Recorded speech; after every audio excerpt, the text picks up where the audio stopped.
The Apples of Idunn by Klingensmith.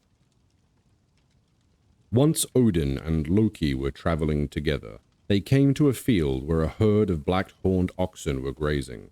They were very, very hungry, so they killed one of the oxen. But they tried in vain to cook the meat.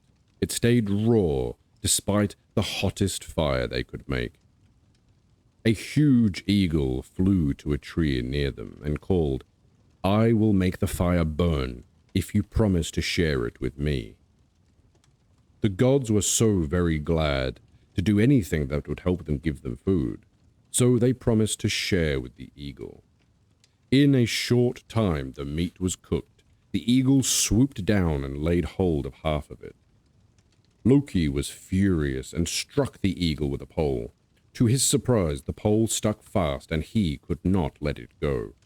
He was dragged over rocks and bushes until he begged for mercy. Then the eagle changed into the renowned giant Æsir. The giant said he would not let Loki go until he promised to deliver Idunn and her apples into his hands. Half dead with fright, Loki promised, but he did not know how he could keep his promise. Idunn kept the apples in a strong box.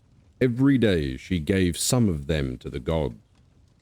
When Loki returned, he told her that he had seen much finer apples than hers, just outside of Asgard. Idunn wished to compare her apples with the ones that Loki had seen, so she took her box and went with him. As soon as they were outside Asgard, Æsir came in the shape of an eagle. He seized Idunn, carrying her and her apples back to Jotunheim. Soon the gods found themselves growing old and grey because they had no apples to eat.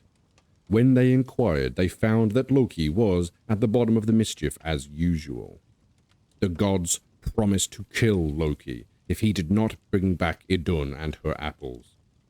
Loki was terrified. He borrowed Freya's falcon plumage, took on the form of a bird and flew to Jotunheim.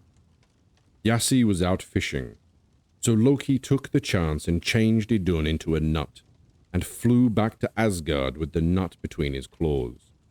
The Æsir saw him and took chase. The gods feared Loki would be overtaken, so they placed chips on the wall of Asgard, and the instant that Loki was over, they set fire to the chips. The Æsir could not stop in time, and his eagle form was burned. He fell into the streets of Asgard, and was slain by the gods where he lay.